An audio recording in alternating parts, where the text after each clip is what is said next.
Friends আজি হ'ল ফেব্ৰুৱাৰী মাহৰ 21 তাৰিখ আৰু ফাগুনৰ 8 তাৰিখ আৰু আজি হ'ল মোৰ বাৰ্থডে তো পোনপ্ৰথমে হেপী বাৰ্থডে টু মি। তো হেল্ল' ফ্ৰেণ্ডছ নমস্কাৰ and welcome back to my YouTube channel SJR blogs. Birthday বুলি বাৰু প্ৰতিবাৰে চেলিব্ৰেট কৰা যায়, মানে কেক চেক কাটি তেনেকৈ ঘৰত ধুনীয়াকৈ বাৰ্থডে বুলি চেলিব্ৰেশ্যন কৰা যায়, কিন্তু কেক চেক নাকাটা কৰি অলপ মানে বেলেগ ষ্টাইলত বাৰ্থডেটো অলপ চেলিব্ৰেট কৰিম বুলি ভাবিছোঁ। যিহেতু প্ৰতিবাৰে কেক কাটি বা কিবা তেনেকুৱাকৈ ধুনীয়াকৈ পাৰ্টি চাৰ্টি কৰি ধুনীয়াকৈ বাৰ্থডে চেলিব্ৰেশ্যন কৰা যায়। তো মই ভাবিছোঁ মানে কেইটামান পেকেট বনাই, মানে 15-20টা পেকেট ধুনীয়াকৈ বনাই, তাৰ ভিতৰত 3টামান আইটেম মিঠাই চিঙৰা বা তেনেকুৱা কিবা কিবি আইটেম লৈ ধুনীয়াকৈ পেকেট বনাই পেলাই ধুনীয়াকৈ মই ভাবিছোঁ কি যিহেতু ৰাস্তাৰ ছাইডে মানে ফুটপাথত বা মন্দিৰৰ মুখত থকা কিছুমান সিহঁতৰ কাৰণে মই ধুনীয়াকৈ পেকেট বনাই পেকেট লাঞ্চ টাইপৰ মানে এটা পেকেট দিম বুলি ভাবিছোঁ। মই 10-15 জন বা মোৰ সমৰ্থমতে যিমানখিনি পাৰোঁ মানে 15-20 জন মানুহক ধুনীয়াকৈ মই পেকেট কৰি ধুনীয়াকৈ দিম বুলি ভাবিছোঁ। যিহেতু তো মানে বহুত দিনৰ পৰা মোৰ এটা সপোন আছিল, মানে বাৰ্থডে দিনা মই ধুনীয়াকৈ তো কেক চেক বাৰু প্ৰতিবাৰে কাটাই যায়, কিন্তু এইবাৰ মানে বাৰ্থডেটো মানে অলপ ধৰা যিবিলাক মানে ফুটপাথত থকা বহি থকা সেইবিলাক মানুহৰ লগত ধুনীয়াকৈ চেলিব্ৰেশ্যন কৰাৰ এটা প্লেনিং আছিল, মানে বহুত দিনৰ পৰা এটা সপোন আছিল মানে সিহঁতৰ লগত ধুনীয়াকৈ চেলিব্ৰেশ্যন কৰাটো। ফাইনেলি আজি মই ভাবিছোঁ মানে মোৰ সমৰ্থমতে মানে যিখিনি পাৰোঁ মানে 15-20টা যি পাৰোঁ আৰু পেকেটত ধুনীয়াকৈ 3টামান আইটেম সোমাই ধুনীয়াকৈ মই দান কৰিম বুলি, মানে দান ঠিক নহয় বাৰু, সিহঁতক ধুনীয়াকৈ খুৱাম বুলি মই মানে ঠিক কৰিছোঁ। তো আজি বাৰ্থডে বুলি মই সেই কামটো কৰিব গৈ আছোঁ। তেতিয়াহ'লে বলক ফ্ৰেণ্ডছ আপোনালোকে মোৰ লগত আৰু চাই থাকক ভিডিঅ'টো একদম শেষলৈকে। Let's begin.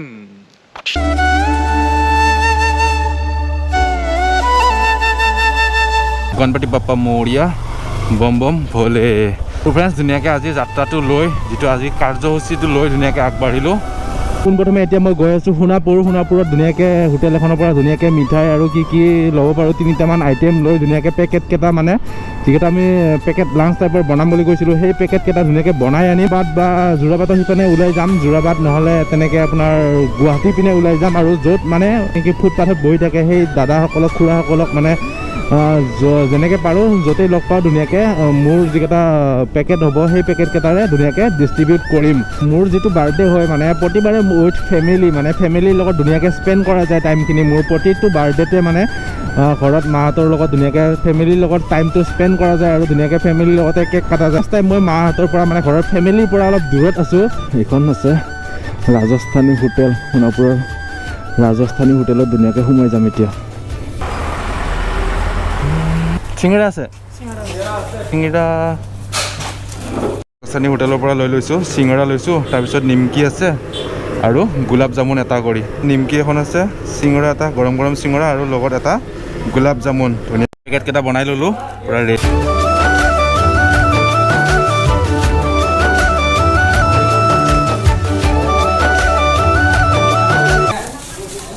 ঠিক আছে, থেংক ইউ দাদা।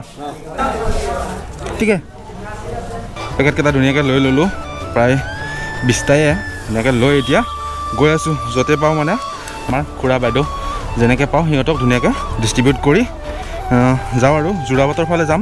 যোৰাবাটৰ ফালে যদি সেনেকৈ যদি গোটেইকেইটা যদি কভাৰ কৰিব নোৱাৰোঁ, গোটেইকেইটা যদি ডিষ্ট্ৰিবিউট কৰিব নোৱাৰোঁ, তেতিয়াহ'লে গুৱাহাটীৰ ফালেও যাম মানে।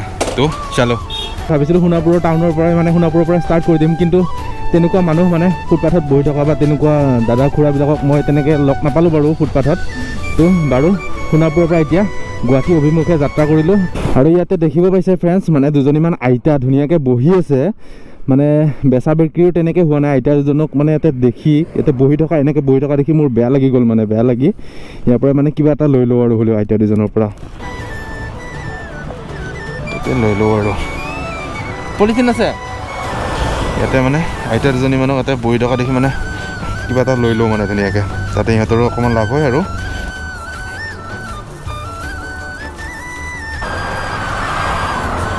কাৰ্যসূচীত মোৰ ইফালে ফ্ৰেণ্ড আছে নীল ভাই, এই যাত্ৰাত মানে অলপ হেল্প কৰি দিব। ফ্ৰেণ্ডছ আহি বাৰু যোৰাবাটেই পাম, আৰু অলপ দূৰ গ'লে যোৰাবাট পাই যাম। ৰাস্তাত তেনেকুৱা মানুহ বাৰু লগ নাপালোঁ, যদিও আছে ছাইডত বা ক'ৰবাত যদি আছেও যদি তেনেকুৱা দেখা নাপালোঁ বাৰু। তো ফ্ৰেণ্ডছ আছোঁ এতিয়া খানাপাৰা আৰু 9 মাইলৰ মাজত থকা যিটো গণেশ মন্দিৰ হয়, সেই গণেশ মন্দিৰত আছোঁ এতিয়া, যিটো আমাৰ ফেমাছ গণেশ মন্দিৰ হয়তো চবে ইয়াতে সোমাই মানে দৰ্শন কৰি যায়। তো ইয়াতে ছাইডত থকা কেইজনীমান আইতা বহি আছে, আইতাহঁতক ইয়াতে ধুনীয়াকৈ দি আছোঁ ধুনীয়াকৈ।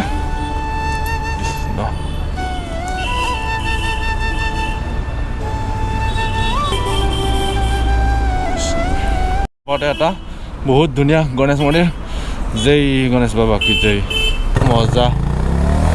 জয় গণপতি বাপ্পা। ফ্ৰেণ্ডছ 10-11টামান বিলালোঁ বাৰু। এতিয়া গৈ আছোঁ ৰাস্তাত বাৰু ইমান বিশেষ নাপালোঁ, ৰাস্তাত যিবিলাকক পাইছোঁ তাতে বাৰু দিলোঁ দি এতিয়া গৈ আছোঁ আমি বশিষ্ঠ মন্দিৰ, বশিষ্ঠ টেম্পল গৈ আছোঁ। তাত গৈ বাকী এই আৰু 9টা আছে, বাকী বাৰু 11টামান বিলালোঁ। এইকেইটা আমি বশিষ্ঠ মন্দিৰত গৈ তাত গৈ এইকেইটা বিলাব লাগিব। ইয়াতে ধুনীয়াকৈ দাদা এজন শুই আছে, দাদাই ইয়াতে কাপোৰ চাপোৰ ৰৈ ধুনীয়াকৈ ইয়াতে দাদা এজন ধুনীয়াকৈ শুই আছে, ইয়াতে ধুনীয়াকৈ দি দিওঁ। অ' দাদা দাদা দাদা অ' দা, এইটো দাদাই বাৰু কিবা বেলেগ চিন্তা কৰি আছে নেকি, মাত চাত দিয়া নাই, ইয়াতে দিলোঁ, এইটো খাই ল'ব আৰু। আমি বশিষ্ঠ আশ্ৰম দেৱালয় সোমাই গ'লোঁ। বশিষ্ঠ মন্দিৰ, বশিষ্ঠ আশ্ৰম। হা আইতা দিয়ক, আশীৰ্বাদ দিব দেই। ফ্ৰেণ্ডছ, ৰাস্তাত এটা বস্তু দেখিলোঁ, মানে মোৰ ভিডিঅ' কৰা নহ'ল বাৰু, ৰেকৰ্ড কৰা নহ'ল, কেমেৰা অফ আছিল। মানে এজন ককা বুলি ক'ব পাৰি আৰু, বয়সো বহুত হৈছে। সেই মানুহজন মানে কি ৰাস্তাৰ ছাইডত বহি বা ক'ৰবাত মানে তেনেকুৱা ভিক্ষা খুজি থকা নাই, মানে চেল্ফ ডিপেণ্ডেণ্ট, মানে বয়স বহুত হৈছে কিন্তু সেই মানে চকুৰে ভালকৈ নেদেখে, কিন্তু কেইটামান হাতত কলম লৈ মানে জামত কলম বিক্ৰী কৰি ফুৰিছে। বেলেগ হ'লে তেনেকৈ ভিক্ষা খুজি বা তেনেকুৱা হিচাপত থাকিল হয়, কিন্তু এই যিজন ককা ধুনীয়াকৈ মানে কলম কেইটামান লৈছে, লৈ মানে পইচা এনেই লোৱা নাই, মানে নিজে কষ্ট কৰি নিজে কিবা এটা বিক্ৰী কৰি সেই পইচাটো ইনকাম কৰি মানে কিবা এটা কৰিছে। তো ফ্ৰেণ্ডছ, আমিতো বাৰু বশিষ্ঠ টেম্পলত গৈ মানে বশিষ্ঠ মন্দিৰত গৈ তাতে কিছুমান বিলাই আহিলোঁ। তাৰপিছতো আমাৰ মানে এইখিনি বাচিল আৰু কেইটামান। তো আমি এতিয়া আহিছোঁ গণেশগুৰিৰ, মানে গণেশ মন্দিৰৰ ওচৰত আহিছোঁ, যিটো আমাৰ গণেশ মন্দিৰ। ইয়াতে যিকেইটা আছে এইকেইটা ইয়াতে ধুনীয়াকৈ বিলাই দি দিওঁ আৰু ধুনীয়াকৈ গণেশ বাবাৰো ধুনীয়াকৈ আশীৰ্বাদ লৈ যাওঁ ধুনীয়াকৈ। এটা ধুনীয়াকৈ খুৰাহঁত বহি আছে আমাৰ, আছে গণেশ বাবা, জয় গণেশ বাবা কি, গণপতি বাপ্পা মৌৰ্যা।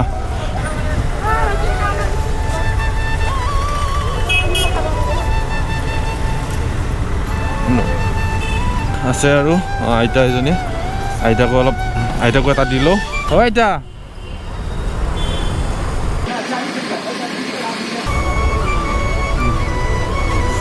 লওক এটা। যিকেইটা আমি পেকেট লাঞ্চ বনাই আনিছিলোঁ সেইকেইটা গোটেই শেষ কৰিলোঁ, গোটেই বিলাই শেষ কৰিলোঁ। ঘৰটো বাৰু ধুনীয়াকৈ চেলিব্ৰেশ্যন কৰা যাবই, তাৰ উপৰিও মই ভাবিলোঁ মানে অলপ যিহেতু বাৰ্থডে কিবা এটা স্পেচিয়েল কৰিব লাগে, দুজনে মিলি, মোৰ বন্ধু আছে সহযোগ কৰিলে ধুনীয়াকৈ, দুজনে মিলি আমি ধুনীয়াকৈ ডিষ্ট্ৰিবিউশ্যন মানে ধুনীয়াকৈ বিলালোঁ আৰু ভাল লাগিল মনটো। তো এনেকুৱা আপোনালোকেও কৰি চাবচোন, মানে যিটো বাৰ্থডে বুলি নহয়, আপোনাৰ যিকোনো টাইমত আপুনি এনেকৈ কেতিয়াবা টাইম উলিয়াই এনেকৈ অলপ ডিষ্ট্ৰিবিউশ্যন কৰিব, মনত বহুত বেছি এটা মানে আনন্দ লাগে, বহুত বেছি হেপী লাগে। ৰাতিটো বাৰু ধুনীয়াকৈ কেক চেক কটা যাব। তাৰ উপৰিও বাৰু এই কাৰ্যসূচীটো ইমানতে সমাপ্ত কৰিলোঁ। তো আশা কৰোঁ ভিডিঅ'টো চাই আপোনালোকে ভাল পালে। তো আজি ভিডিঅ'টো ইমানেই আছিল। যদি ভিডিঅ'টো চাই ভাল পালে ভিডিঅ'টো এটা লাইক কৰি চেনেলটো ছাবস্ক্ৰাইব কৰি দিব, আৰু কেনেকুৱা পালে আপোনাৰ মতামত ধুনীয়াকৈ কমেণ্ট কৰি জনাই দিব। তেতিয়াহ'লে লগ পাম বেলেগ এদিন বেলেগ এটা ভিডিঅ'ত। তেতিয়ালৈকে টেক কেয়াৰ, জয় আই অসম, বাই বাই, বাই বাই।